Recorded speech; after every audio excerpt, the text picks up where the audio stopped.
It's time for This Week in the Lakeville Journal. Cynthia, are you there? Good morning, I'm here. Janet, are you there? Yes. Boy, it makes life interesting, though, right? It adds a little bit of excitement. That's right. Live radio, nothing like it. We're going to get him a producer one of these days. One of these days. All right, let's go right to the pages of the Lakeville Journal. And one of the main stories that's on the front page is a big story that you've done, Cynthia, on the eventual passing of the baton of the movie house in Millerton, New York, and talks a little bit about Carol, the decisions that were made, and the future. This is very important to a lot of people for a lot of reasons, and it's not just a movie theater. It's really a community arts center, as Carol Sadlan explained in a long interview that I had with her last week. Carol and her late husband, Robert, did so much for the town of Millerton, which was really a little down on its heels at the time that they bought the theater. And they not only just completely buffed and beautified the building that they're in, but also were a big part of the renaissance of Millerton that we're all enjoying right now, where, beautiful little shops and really such a magnet to people from all over the area to come to on a weekend. So after Robert died, I think it was a year and a half ago, it was a lot for Carol already to be shouldering the running of that business on her own. But then because of COVID, she had to lay off most of her staff. So she really was running it alone at a very complicated time when they were trying to do a lot of things and trying to do it virtually, and everything that had been done in a certain way was being done in a different way. And as Carol said, I'm past retirement age, so she felt that it was time to put it on the market. And I think that everybody who knows Carol is most worried about how Carol is doing. And I'd say she feels a little bit of a weight has been lifted off her shoulder. That was a lot to keep going, a lot of community expectation, a lot of community love in that theater. And she has a very good agent who is a film buff and apparently has a number of people lined up to look at it. So we'll hope that that works out well for Carol and for the community. Yeah, it's once you create something that has become a destination, which or is a fixture. Is what a fixture, but at first it made Millerton a destination point for something different, and that just led to other things coming on, including businesses, the rail trail.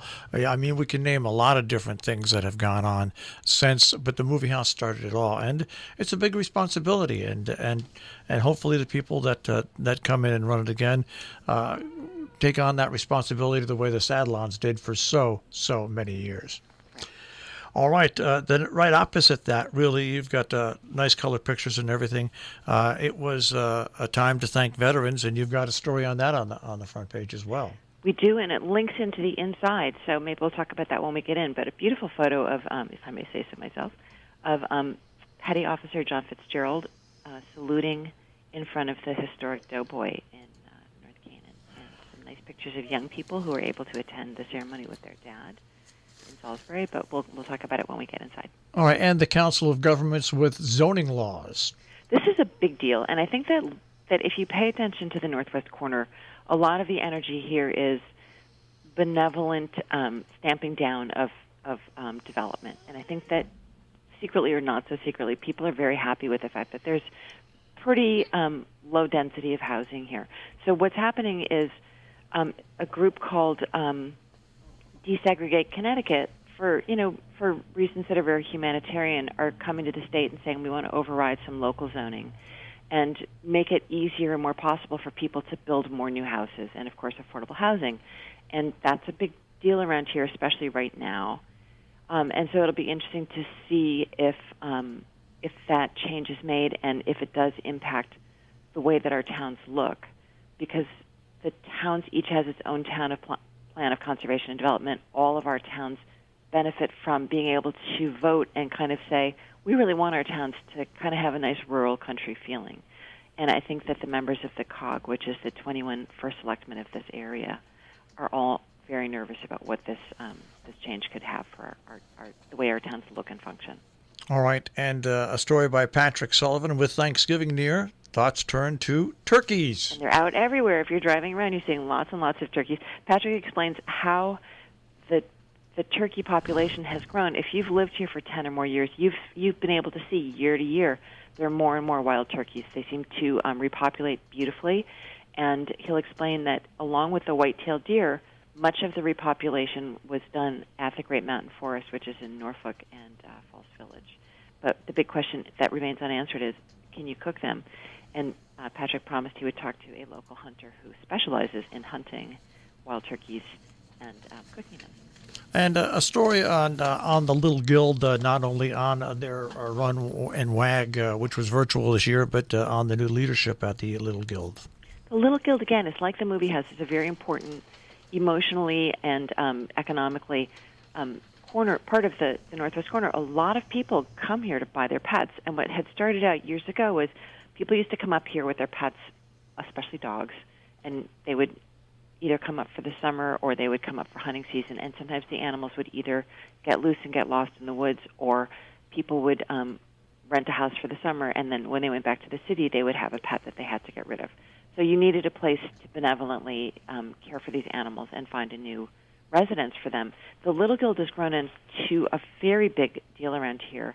People feel very strongly about it. A lot of people volunteer with it. They've had a lot of change in leadership in recent years, and they now have Jenny Langendorfer, who has a really interesting background. Leila Hawken talked to her, talked about the run and wag, and talked about her background and plans for the future. Yeah, it's and by the way, they're running the virtual run and wag, all the virtual stuff that has been done, even going to the Beast that's being put on in Lakeville. It's amazing how many people are supporting these virtual ventures out there. People still want to run and walk, and they want to support too. They want to support these organizations, which is really great. Inside Berkshire Taconic started a community grant program. That's right. Berkshire Taconic continuing to do really, really fantastic work in the area, and we try to put as much as we can on this A2 page, scholarships and grant programs, and a really nice new program from a really benevolent, again, long-term, iconic local organization. And we learned this week of the passing of Roland Chinati. I know his sons and daughters. I went to school when Roland moved back from Hawaii and came back to Housatonic Valley Regional High School. And it's sad to see him go. What a terrific, great guy. Right, and for many of us who knew Ro through the years and just adored him, he was very twinned with Jack Mahoney. And, of course, when Jack Mahoney passed, that was a great loss. Another big blow, Roland Chinati. You'll notice if you're looking at the paper this week, it's a very small obit, and that is just really a placeholder for next week. We got this at the last minute. He had passed away, but the family really put a lot of love and energy into putting together a story of his life, which is very interesting. And you can find it on our website, and it will be in next week's print edition. But, of course, you know, all of the obits are always very sad. And Susan Makura, I know, is very beloved at the Sharon Playhouse. They're very sad on her loss. And then Zay Foster, whose husband just died 2 weeks before she did. Again, very sad. Stephen Meldoff, another loss to glioblastoma. So always a lot of sad stories on the obit page. All right. You've got a story out of Kent on the food drive which was held. Right, and we don't really have a story. It's like the holiday, the Christmas activities and festivities are being very mum, as they were with Halloween. And Salisbury, I'm slightly annoyed about this. Salisbury, in town officials were saying even like the day before Halloween, well, we don't really know if we're doing anything. But meanwhile, the schools had sent out notices to all the families. So right now, Salisbury is saying we're not doing a parade of lights, we're not doing a carol sing. Actually, those are organized by the Chamber of Commerce. We haven't had strong confirmation. We do know that the tree is going to be lit. We don't know when. I think that what the towns are hoping is that people don't do an impromptu gathering and singing of carols because the numbers of COVID are getting so high. At the moment, the only festival that I know of is North Canaan Parade of Lights on the 29th. It's possible that Kent will still do a Parade of Lights. They're not saying whether they're going to. Again, that is not up to town officials. It's up to the fire department. But they haven't said yes or no. They haven't said no. But they are continuing with food drives.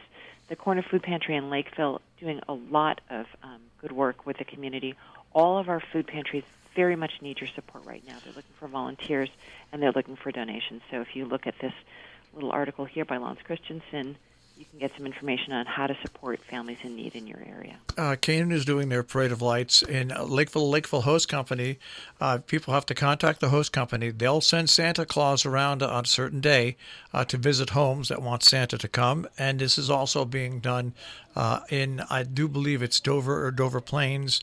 They're doing the same thing with, if you get a hold of the fire company early enough, and they'll send a fire truck to your house with Santa Claus on it as well. So there's ways of there's interesting ways in working around with all this, and we'll see what has to happen. Yeah, and Millerton is also, if you see in the Millerton News, they have the plans there. They're not going to have their usual parade, but the fire company will do a drive around town, and so do read that. Those are that.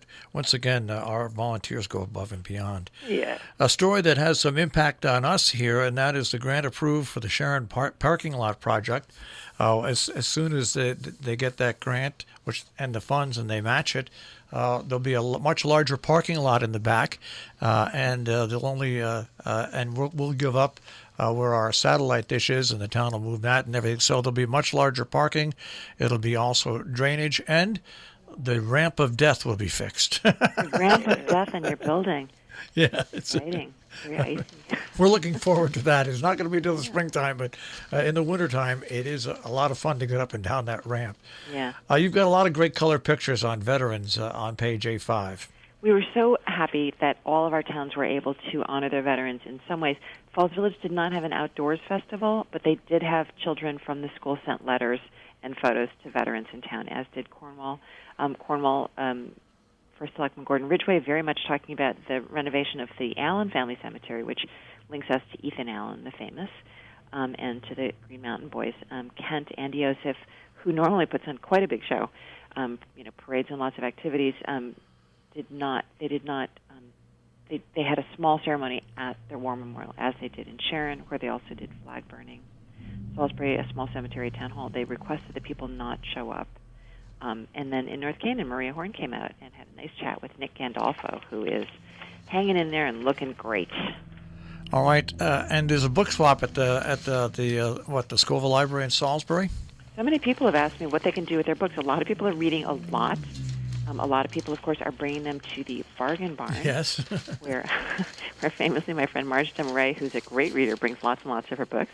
But also, if you wanted to, you could bring them to the Scoville Memorial Library, which is having a book sale, and you can bring up to 8 boxes of books to give to them for future sales. And if you're nervous about coming indoors, it is an enclosed space. You can actually drive up and ask them to go find books for you, which I think is fun, like a scavenger hunt. All right, before we get to, of course, the final edition of the Compass, which is in the paper, I want to go skip over to the opinion and editorial pages. Your editorial, Janet, poll and postal workers deserve our thanks and respect. Right. We just thought that in this post-election time, boy, there's a lot of disrespect going around for poll workers, and especially in our area, I think that we should be grateful that there are people who are so serious about trying to do this job right, and our postal workers the same. Certainly we're convinced that they did their absolute best to get everything to where it should be in a timely way, as always, but especially during the election. So we talk about that, and there are certainly reasons to oversee and to keep an eye on what is going on with all elections, but a lot happened right in this past election. Very interesting letter to the editor, and the way the headline, "Don't recreate a building we voted unanimously to demolish," by Helen Ross. Yes, right. And so this, of course, refers to the Holly Block in Lakeville that has created such controversy, and we had a big story about it last week. That proposal has been pulled back for the moment, but people are looking back at the history of the town in that area, and, that's good. But so Helen Klein Royce has found that in the 1960s there was a unanimous vote to tear down what had been there before, and, she talks about that. So do read that. And, it's surprising. I thought once the election was over we would have, much fewer letters, and we do, but we still have some interesting ones. And also, of course, there's another housing letter in there by Stephanie Coven, but also a nice letter, Catherine Palmer Payton. People need support and accurate information. Right, and Catherine is so committed to putting out supportive information for people, especially during this time of COVID where so many people are falling through the cracks and not getting the support they need. So she really does have some good information in there. And G.A. Mudge from Sharon is talking about acting now to combat COVID. So do that, and don't miss turning back the pages, too.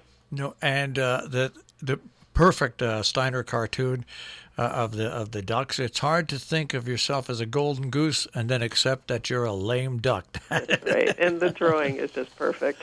Okay. Yeah, it really is. And the series on housing about EMTs. Of course, tonight is the night where there's a Zoom meeting put on by a whole group of organizations where Ann Makepeace's film on local volunteering is being shown. But this is once again the series on housing by Mary Close Oppenheimer. Right, and Mary wrote, more than 30 columns for us over the years on this topic, and she spoke to Bridget Ruthman, who is a journalist, actually worked at the Lakeville Journal at one time and apprenticed with Bob Estabrook, just a wonderful lady, and it tells her story of how she had housing, lost housing, and then found housing again in this area. And, it's a saga, and it is for so many people. So do give that a read. It's fascinating.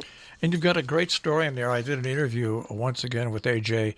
Stack, who is the church's priest and executive director of the food pantry in Armenia at St. Thomas Episcopal Church, how they built that new climate-controlled indoor facility to expand their food pantry for the wintertime.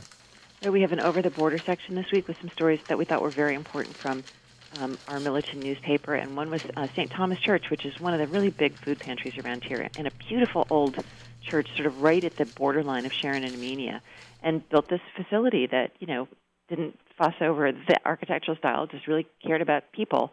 So that's another of these organizations that really would like your support right now. Sad story, we've had a lot of car crashes over the border and fatals in the last couple of weeks, and then Dutchess County Executive Mark Molinaro talking about preparations for the uptick in COVID-19 that's expected, and especially with Thanksgiving. And boy, did I bury the lead here. Here's the biggest story of the week. I just drove by Hoosey, and there's a giant flatbed truck from Canada, and the students are unloading evergreen trees. The trees, yeah. For the FFA holiday store. The scent is unbelievable, and lots of young men and women there unloading all sorts of different trees and getting ready for the holiday store, which opens on November 22nd, this Sunday, and is open daily up until Christmas Eve, basically. December 23rd, I think, is the last day that So they're opening early this year, huh? beautiful fresh trees, yeah. And what's great about it, they're going to have everything they normally have. The only thing they won't have are the nights where you can join in and work. The production. Those are the only nights. But other than that, they've got everything there, which is a nice little story. Now, also, I do believe I just want to quickly throw in, for those of you who've always wanted to learn how to make a wreath and look forward to production night as a way to learn, Wayne Jenkins, who is the dean of the wreath makers, has agreed to do a step-by-step with us. He's having he's got something he can't do it until after December 2nd, so it won't be perhaps as early as we'd like, but December 10th is coming up pretty soon. So we're going to have a step-by-step with Wayne Jenkins. We're going to shoot it over at Housatonic Valley Regional High School, where they're going to provide us with greens and tools, and we'll explain how to make a wreath, but always easier to buy it at the FFA store. All right, and you've got the real estate section this week, but also there's Compass. There's Compass, and we've got the Ellen Griesdick and the American Mural Project in Winstead, just growing and growing. She expects it to be done in 2 years. I think it'll never be done because she keeps having new ideas. So now she's got a piano that's been etched with the names of, I think, 180 music artists, including many from the area, and they're also going to be doing concerts on Zoom. This Sunday, November 22nd, Christine Baranski, my hero, and the wonderful Margot Martindale, and Seth Meyer, once again, all stepping up to support the Housatonic Valley Association. It's been a very rough year for the river this year and for all public water spots, where a lot of people have really sought refuge from hot cities and from COVID-19 and ended up on the riverbanks. and there was some, damage done. So we really want to support the Houstonic Valley Association finding ways that we can make the recreational areas accessible and to protect the river at the same time. The Wizard of Oz coming to the Mahawi for those of you who believe that it's not Thanksgiving and the Christmas season without Wizard of Oz. Lori Colwyn, who is a writer who I knew many, many years ago, knew of but never knew her, and was a beloved Cornwall resident. And just some people shared the most beautiful memories of her. And the best part was I got to eat Dave Cadwell's famous meatloaf that Blair Brown is going to be reading about at Cornwall Reads Cornwall. Kurt Anderson, his wife Ann Kramer, Blair Brown reading the work of Lori Colwyn. Find out more by reading that article. The Wasaig Project down in Wasaig continuing to do really innovative, interesting stuff, building community down there, a new show opening up, and my friend Jeanette Barron, and the famous writer Andre Asselman, who wrote the book that became the movie Call Me By My Name, but was already very well known and respected, and the two of them have written a book together that's part of a series about cities, and if you're really missing travel, what a beautiful book with sort of little haiku-like observances of Rome. And beautiful photos by Jeanette. Really a love story to a town that they both know very well. All right, and as I think I heard a lot of thud of people falling down this morning when I congratulated the All Boards Committee for their swift and smart reaction last night of recommending to all the Region 1 boards in the different towns to approve Lisa Carter as the superintendent, not interim superintendent. Lisa has stepped in and just done an unbelievable job with her whole staff and everybody in Region 1 to guide us through this portion so far of COVID-19. So it's a job well deserved for her, and it saves the district a lot of money not having to do a job search. And I do believe there are a couple of towns who want to stick with process, and there's never anything wrong with sticking with process. But I think the general consensus that will override in the situation is people do feel that Lisa's done a great job. I think that the hope was always when she stepped into the interim that she would take on the full superintendent of Region 1 job. She's done a phenomenal job of communicating with us during COVID. Not an easy time, lots of moving parts for her. And I guess there are 2 new cases as of yesterday in Region 1. Yeah. We'll hope that they're able to make it through the end of the school year. I spoke with Ian Striver. He hopes the same thing too. Torrington has gone to distance learning for their middle school and high school and stuff. I think at least through January. But anyway, it goes to all the smaller boards, and I'm sure they're all going to approve it, and she will be the superintendent. So congratulations to her. Congratulations to her, but we won't be premature because, as we know, in Region 1, people have strong opinions. Yes, no. I understand that Falls Village is wanting to stick with the process. I think there's one other board too possibly can. But, all right. We'll see. I guess we'll see. All right. Guys, we'll speak to you next week. Thank you so much. Bye-bye. Take care. That is This Week in the Lakeville Journal. You can find them at tricornernews.com on the web.